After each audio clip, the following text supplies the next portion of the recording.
Governor Chukwuma Soludo enwetago nzere award akpọrọ Award of Good Governance and Integrity in Service site n'aka Michael ihe ọnụ kara Okparas Foundation.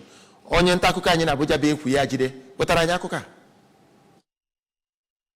Na ndị ọzọ nwere aha na Nigeria n'emume Michael Okpara Leadership Lectures and Awards nke afọ 2024 na Abuja dịka nkwanye ugwu maka ezi ọchịchị ịrụsi ọrụ ike yana mmepe nke ahụrụ anya n'ụtụtụ site na mmemme na mmepe nke akụnụba mmadụ, agụmakwụkwọ, ihe owuwu ọgbara ọhụụ na ọchịchị nke na-ejikọta onye ọbụla kemgbe o were ọnọdụ.